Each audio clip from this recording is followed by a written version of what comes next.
Life has a strange way of putting people in situations they never expected, and that night I kept thinking about it as I sat quietly in a small roadside motel room with Gary, my stepson, while my husband Logan was miles away in another city where work had kept him for months.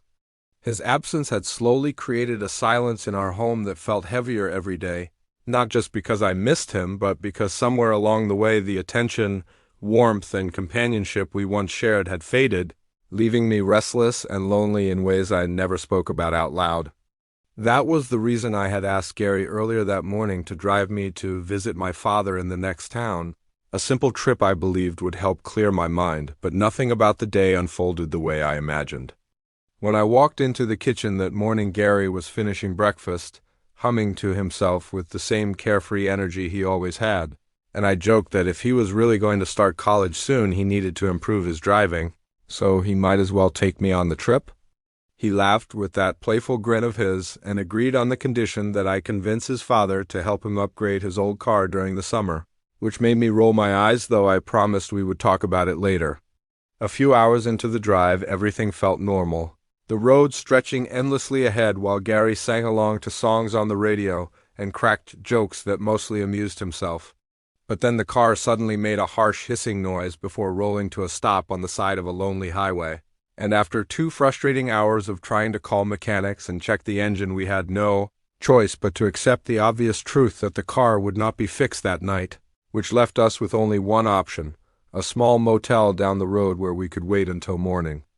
I remember standing behind Gary at the front desk while he arranged the room, thinking how furious Logan might be if he ever heard about this strange situation. Yet at the same time, a quiet voice in my mind wondered why the thought didn't worry me as much as it should have.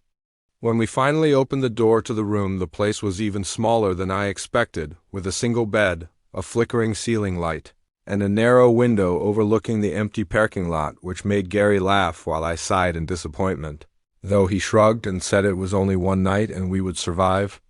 The heat in the room was unbearable, so I told him I needed a shower just to cool down.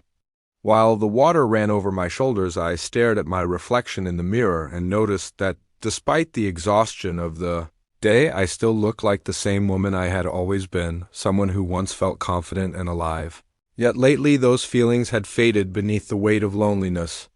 I realized how strange it was that Gary was no longer the teenager I first met years ago, but a grown man preparing for college, someone who had his father's smile yet carried a different energy entirely. And those thoughts unsettled me enough that I decided to go downstairs for dinner just to clear my head. The restaurant was quiet and dimly lit, and while I ate a simple meal and sipped a glass of wine, my mind kept drifting back upstairs, wondering whether Gary was bored in that cramped room or watching television or maybe already asleep.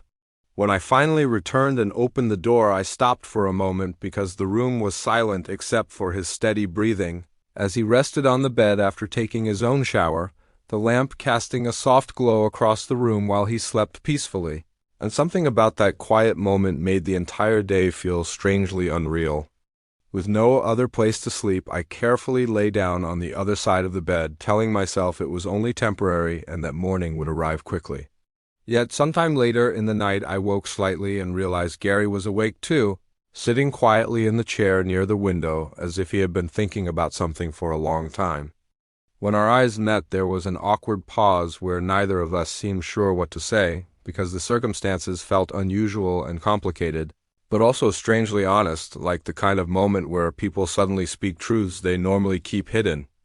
Gary finally admitted that living in the same house for the past year while his father traveled had made him notice how strong and independent I really was, something he respected more than he ever said before. And hearing that caught me off guard because I had never expected him to see me that way. Yet the sincerity in his voice made it impossible to ignore the emotions quietly building in the room.